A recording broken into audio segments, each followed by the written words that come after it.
Você acha que ignorar a fofoca te torna uma boa pessoa. Você acha que ficar em silêncio te protege. Você acha que rir junto te mantém seguro. Mas deixa eu te dizer uma coisa desconfortável. Toda vez que você escuta a fofoca e não faz nada, o seu cérebro registra só uma coisa: perigo social aceito. E sem perceber, você tá dizendo: pode continuar, eu aguento, eu não vou reagir. E as pessoas entendem isso na hora, não com lógica, somente com instinto.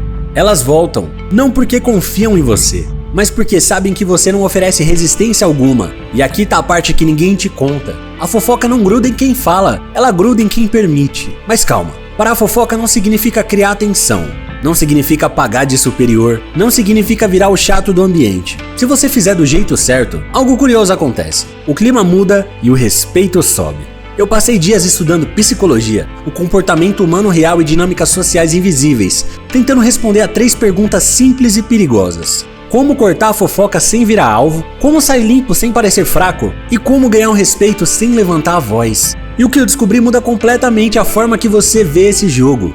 E nesse vídeo você vai entender por que a fofoca é tão viciante para o cérebro, como encerrá-la em segundos sem confronto e o que fazer quando você decide que já chega. Quando terminar, você não vai mais se sentir preso na conversa. Você vai perceber que a fofoca sempre foi um teste, mas agora você sabe como passar. As pessoas não fofocam porque são más. Elas fofocam porque o cérebro delas pede isso. O psicólogo Robin Dunbar explica que, no passado, falar sobre a vida dos outros era uma questão de sobrevivência. Era assim que as tribos criavam alianças. Era assim que o cérebro decidia em quem confiar. Mas agora o cérebro evoluiu e o instinto ficou preso lá atrás. E hoje, a fofoca não cria laços. Ela cria comparação, cria insegurança, ela cria o medo de ser o próximo. E aqui entra um detalhe sutil e perigoso. Existe um mecanismo chamado triangulação. Quando alguém fala mal de outra pessoa com você, ela não tá desabafando. Ela tá te puxando para uma aliança falsa. Seu cérebro interpreta isso como: eles confiam em mim. Mas o instinto social sabe a verdade. Quem fala com você, fala de você. Marco Aurélio já tinha entendido isso há séculos. Se não é verdadeiro, não diga. Se não é correto, não faça. Simples, mas quase ninguém segue. Por isso existe uma regra silenciosa que muda tudo: não falar de quem não está presente. Você não precisa anunciar, só precisa viver. No momento em que essa regra entra, algo muda internamente. Você para de participar do jogo. E quem tá jogando sente isso, porque confrontar dá errado. E aqui é onde muita gente se perde. A fofoca começa, você se sente desconfortável e tenta cortar de forma direta. E o resultado?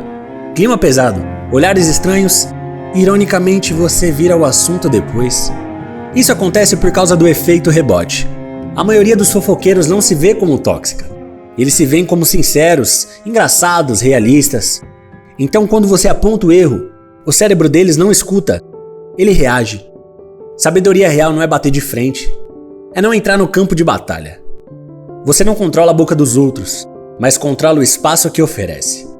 E é aí que entram as estratégias invisíveis. Alguém começa a falar mal de alguém. Você sente o clima mudar. Em vez de travar, você diz com calma: sério? Eu nunca vi isso. Essa pessoa sempre foi tranquila comigo. Pronto, sem ataque, sem defesa e sem tensão.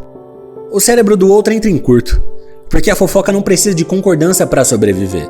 Quando você responde com gentileza, cria dissonância cognitiva. A negatividade encontra calma, e isso incomoda. Marco Aurélio resumiu melhor do que qualquer estudo: a melhor vingança é não se tornar igual. Você não só corta a fofoca, você muda o nível da sala. Às vezes, a pessoa insiste, mas você não sabe o que ela fez. Sua resposta não precisa ser longa. Pode ser: cada um vive uma experiência, ou talvez ela tenha tido um dia ruim. Sem emoção e sem energia, você acaba de desligar o circuito. Você tira o tempero da conversa, e sem emoção, empatia dissolve julgamentos sempre.